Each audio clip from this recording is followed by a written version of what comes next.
This is your News Now Sports. Week 2 of the high school football season not over just yet as LCC matches up with St. John's tonight in the annual Holy War. The T-Birds looking for their first win of 2019 after last week's loss against Lima Senior, while St. John's opens up their home schedule fresh off of a dramatic comeback win against Elida in Week 1. To Stadium Park we go, the 20th installment of this big game, with LCC now holding the series record 13-6 after last year's 20-10 win. Early first quarter, no score, LCC with it. But at the end of the run, the ball pops out. There's a pile up for it, and it's Blue Jays football. Jordan Brown with the recovery. However, St. John's couldn't capitalize, and on the ensuing LCC drive, it's Dylan Wilson powering his way into the end zone for 6. The T-Birds break the ice as they lead 6-0 after 1. Second quarter now. Fourth down for LCC from inside the Jays 15. Nevin Stolley floats one up for Sean Thomas, who dives and makes an incredible grab for the touchdown. The T-Birds lead is now 13. St. John's trying to answer, but Thomas says, "I'll take that," as he returns the INT inside the Blue Jays 5. Fittingly, a few plays later, it's Thomas capping it off. LCC is rolling right along, up 20, and they weren't done. Less than 3 minutes to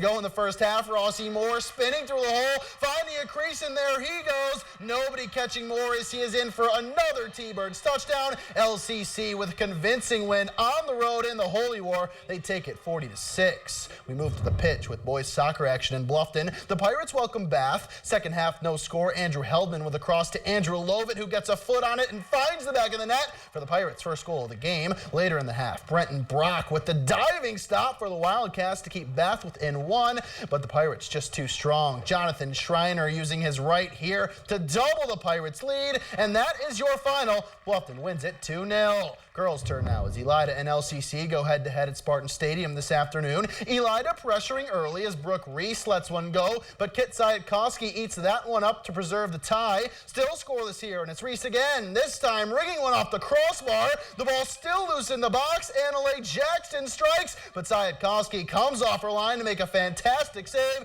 and the Lady T-Birds would wake up on offense. Just under 16 minutes to go in the first half. The ball comes to Jenna Rose, who hits it from well outside the box. It goes up and over the keeper to give LCC the lead. The Lady T-Birds would tack on 3 second-half goals and route to a 4-1 win. These same two teams also match up on the volleyball court. Elida hosts a girls' volleyball quadrangular today.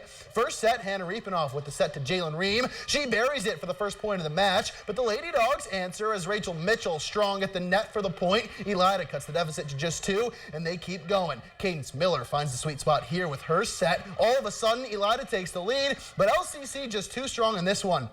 Kennedy Parker with the kill there. The T-Birds win it 2-1. Another matchup at Elida sees Lima Senior up against Wapakoneta. The Redskins would take the first set, but in the second, Lima Senior's clawing back. Sophie Joliffe rips one home for the point. That makes it 9-3 Skins. Then it's Cheyenne Bean with the kill for the Spartans as they continue to inch closer, but the Redskins would maintain their lead. Chloe Barnett with the kill here as Wapak leads by 8. Then it's Jacqueline Bertkey dialing one up for the Skins. Wapak wins in straight sets, 2-0. Plenty of action all throughout Elida today as we move to the tennis courts with the Elida Girls Tennis Invitational. In the A singles title game, Van Wert's Grace Lott with the forehand winner for the point. But Bluffton's Erin Hotmeyer answers with an ace as the Pirate is your singles champion, winning in straight sets 6-0, 6-2. In the A doubles finals, Salina up against Van Wert. Here, Salina's Kaylin Avers strong at the net with the smash for the point. But Van Wert's Allie Etter answers with a forehand smash of her own. She and Paige Moonshower come back to claim the A doubles crown. They win in 3 sets, 2-6, 6-0, 6-2, and help lead Van Wert to a team title as well. We need to take a break here on Your News Now Sports, but when we return, we head to Columbus with an in-state clash on the gridiron as the Buckeyes host Cincinnati. Bearcats head coach Luke Fickell's return to the shoe didn't go as planned. Full highlights coming up next.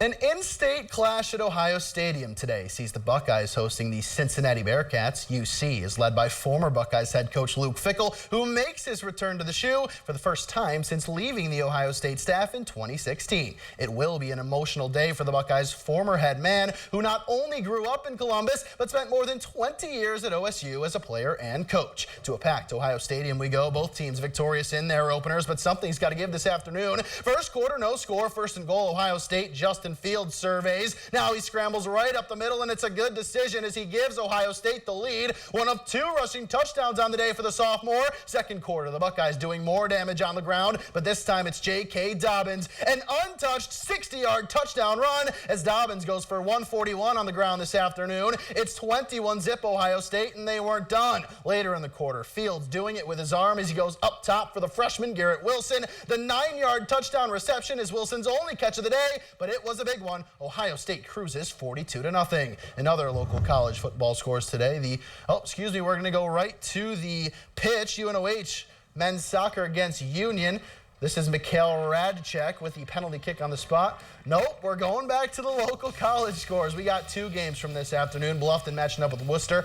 The Beavers were unsuccessful in their season opener, losing 31-6. ONU didn't favor much better on the road, losing to Denison 42-13. Now we'll get into the soccer, guys. Staying at the college scene, but switching over to the pitch. UNOH men's soccer team home for a date with Union College. First half, no score. A foul in the box sends Mikhail Radchenko to the spot. He makes no mistake as the Racers strike first. They lead at 1-0. First half winding down. Now Union with the free kick. But UNOH keeper Mark McMillan makes a big save to keep the home team in front. This game needs extra time before UNOH comes out top. They win it 2-1. Finishing indoors with women's volleyball in Bluffton as the Beavers host ONU in the Summer Center. Spectacular. First set, Elle Price sets to Maddie White, who kills it for the point to put Bluffton in front 8-7. Now it's Price and White on the defense with the tag team block at the net. The Beavers go up by 2, but here come the Polar Bears. Madison Kern and Katie Wade can play at the net as well. They send this one back to put ONU up by 1. Then it's Wade setting to Kern for the kill. The Polar Bears roll this afternoon as they win the match 3-0